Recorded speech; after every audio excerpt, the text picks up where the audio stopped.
প্রত্যেক প্রবাদের পিছনেই এক দারুণ ইতিহাস থাকে।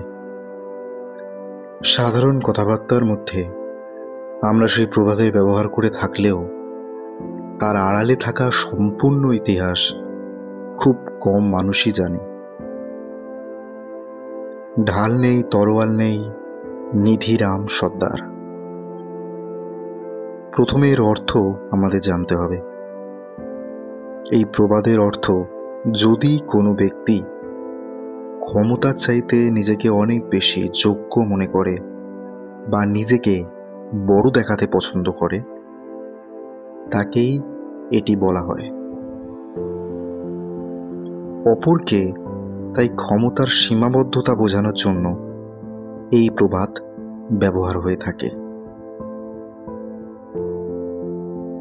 কথিত আছে, নিধিরাম নামক এক ব্যক্তি কোনো একটি গ্রামে বসবাস করতেন।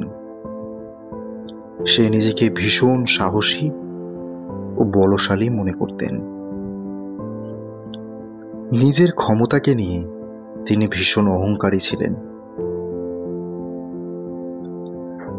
গ্রামবাসীও তার কথায় বিশ্বাস করত এবং নিধিরামের ভরসায় নিজেকে সুরক্ষিত মনে করত। তাদের বিশ্বাস ছিল, গ্রামে কখনো ডাকাতি হলে নিধিরাম তাদের উদ্ধার করবে। একদিন সত্যি সত্যিই গ্রামে ডাকাত পড়ল। সারা গ্রাম তারা লুটপাট করল। নিশ্চিন্ত গ্রামবাসী নিধিরামের ভরসায় সর্বশান্ত হল। তবু নিধিরামের দেখা তারা পেল না। ডাকাতের সাথে মোকাবিলা তো দূরের কথা, নিধিরামের দেখা মিললে সর্বশান্ত গ্রামবাসী তাকে একটাই প্রশ্ন করল, সে যে নিজেকে এত বলশালী মনে করে, ডাকাতির সময় সে কোথায় ছিল? নিধিরাম ক্রুদ্ধ হয়ে তাদের বলল, আমার কাছে কি ঢাল তলোয়ার ছিল?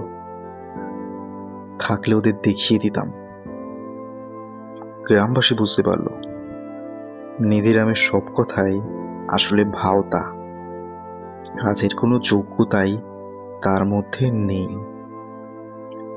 আর সেদিন থেকেই নিধিরাম সর্দারকে নিয়ে গ্রামবাসী ফেঁদে ফেলল এক প্রবাদ, যা আজও প্রচলিত। ঢাল নেই, তরোয়াল নেই, নিধিরাম সর্দার।